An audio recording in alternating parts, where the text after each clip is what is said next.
mohon maaf teman-teman. Saya yakin nggak semua pengacara begini. Saya yakin ada pengacara yang beres. Apa memang gini cara cari duit kebanyakan pengacara? Coba. Dia ngomong, wah ini bagus, ini mantap, ini kasus ini. Setelah dibayar, kurang ini bukti. Apa memang gini cara kerja pengacara coba? Kenapa nggak di awal ngomong mateng-matengan gitu loh? Iya betul, Nah, apalagi videonya dia bilang tuh di videonya itu kamu cuma bayar saya 30, sementara saya sebenarnya dibayar 50. Nah, dia nggak ngomong itu dari awal kan? Dari awal dia nggak ngomong itu loh. Iya. Luar biasa. Ada yang nanti ngomong, kedepannya kalau ada yang cari ngomong itu, Bang. ada yang ngomong cuman 30 juta aja katanya. Kau pikir duit 30 juta bukan duit? Teman-teman, sayang Gojek, tahu kan Gojek? Yang diledekin sama si Agatal. Gojek saya itu.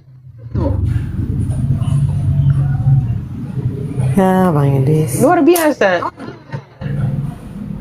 Tapi saya bilang sama dia, Ferdinand, duit 30 juta itu kalau di sini Gojek, ya, kalau di sini cuci piring apa-apa sebulan itu dapat. Saya bilang begitu sama dia. Saking saya bilang sama dia, apa kamu nggak punya duit buat kembalikan itu? Gentle gitu loh, gentle. Kalau mundur ya uangnya dikembalikan atau kembalikan sebagian. Udah kepotong ini ditilep, dimakan semua. Luar biasa. Nah, tapi teman-teman, dia itu intinya ada dua. Pertama, dia menggunakan kedudukan palsu atau rangkaian tipu muslihatnya itu. Dia waktu ngomong sama saya membuat dirinya itu seolah-olah Kristen. Karena apa? Dia ucapkan Tuhan Yesus. Terus yang kedua, dia pernah divonis oleh Pengadilan Negeri Jakarta Pusat. Ini vonisnya. Saya tunjukkan ya. Kalau ngomong kita pakai bukti. Nih, putusannya nih saya kasih tunjuk nih. Saya balikin ya, saya balikin kamera saya. Ini putusannya, ini Anda bisa cek sendiri. Ya, informasi perkara di Pengadilan Negeri Jakarta Pusat. Ini juga pengadilan ini perlu diberesin juga. Ini banyak nggak beres di Konoha ini. Administrasi banyak yang nggak tertib. Amar putusan. Tahun berapa itu, Bang? Gimana? Tahun berapa itu, Bang? Nomornya 90 garis miring Pitsus garis miring 2022. Oh, 22. Dia divonis 2022. Nah, dalam anunya itu saya lihat, jadi dia kan mengajukan pledo itu, mengajukan pembelaan, ya kan kalau terdakwa itu kan. Nah, waktu dia pledo itu, dia bilang itu, saya ini adalah seorang mualaf, saya Islam. Bagaimana mungkin saya dibilangin menista agama Islam? Iya, ini nih, saya tunjukin.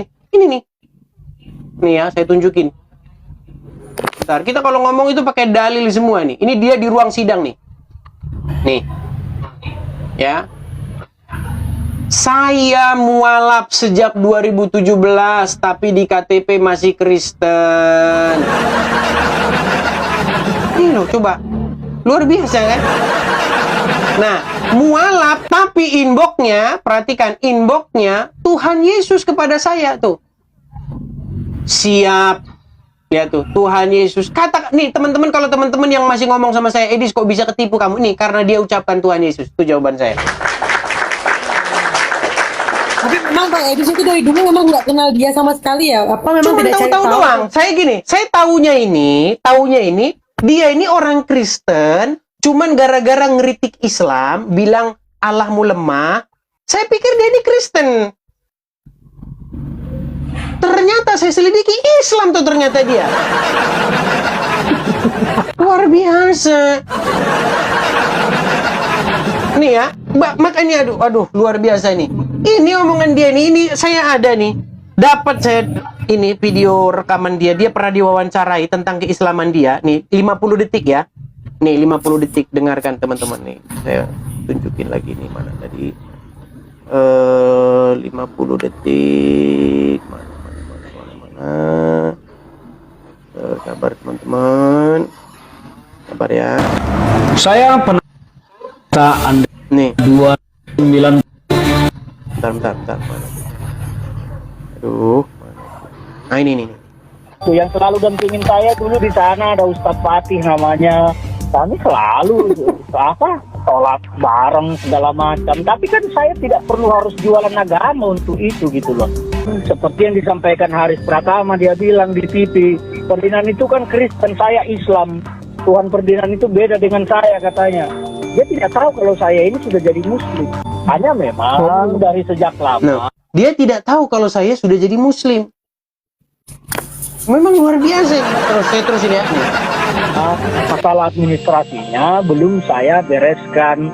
Iya betul. Nah, saya itu seperti itu statusnya. Saya dari 2017 sudah memeluk Islam dan ketika pileg pun di Bogor itu saya nggak sholat. Saya bisa kasih kontaknya tim sukses saya di Bogor itu dulu.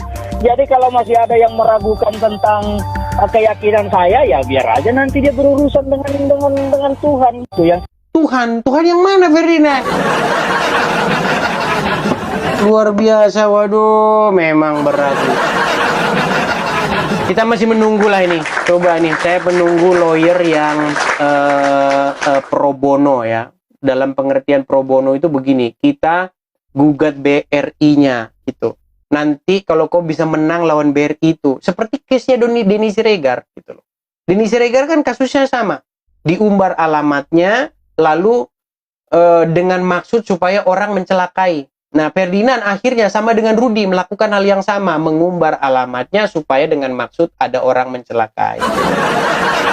Seperti di video terbarunya. Cuman dihapus sama dia, tapi udah kita download.